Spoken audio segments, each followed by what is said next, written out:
So there are 20 things that you propose men should look for, be aware of, be Hmm. privy to in regards to women. And I'd love to go through each one of them briefly with you. The very first red flag, which is a term we hear all the time, but maybe guys, people don't understand what it means. Red flag number one is avoid a woman with daddy issues. What exactly does that mean? Yeah, so if a woman doesn't have a good relationship with a strong, virtuous man in her life, ideally her father, maybe if her father passed on when she was small, grandfather, or an uncle, then she's often going to have a fear of abandonment tied into things like borderline personality disorder. And they often act out in such a way that it ensures that awful things happen. One of the things that I strongly recommend guys do when vetting a woman for anything on a long-term basis, whether it's dating or to raise children together, is make sure you're dealing with a woman that has a good relationship with her dad.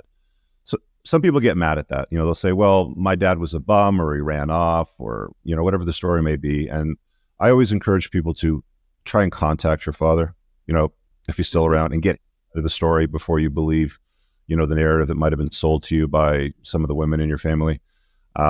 He might have been an all right guy and he might have got pushed out of the household and he might want to have a relationship with you. So, it's something to consider and understand. And if a woman's doing the work on it, she's going through some form of therapy to deal with whatever daddy issues she might have or resentment she might have towards men, anger, any of those things. Cool. It's definitely a red flag, but you want to pay attention to it and be aware of it. It's a really good point. I would go one step further and ask, what about girls that have dads that made them into princesses, right? Daddy's little girl could never do any wrong. She adores daddy. Doesn't have any problems with dad, but dad was kind of a pushover. How do we spot that in a woman? Where does that kind of show up in her personality so that we can say, hey, oh, she loves her dad. Yeah, but her dad's Yeah. a daughter sin. Yeah, that's a good point. So a pushover dad is the kind of guy that she will run as she's an adult. So I'll give you an example. I got a friend that's married a very successful professional woman. Father's in the picture, has always been in the picture. He's a good dude. He's a nice guy. He's your quintessential Robert Glover nice guy, right?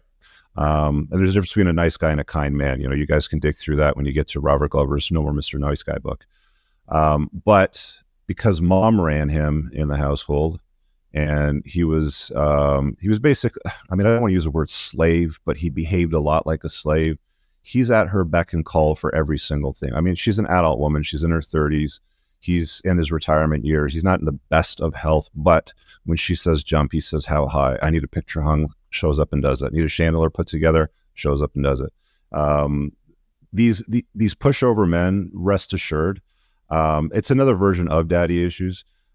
She's going to try to pull that with you in a long-term relationship or a marriage. She's going to try to run you.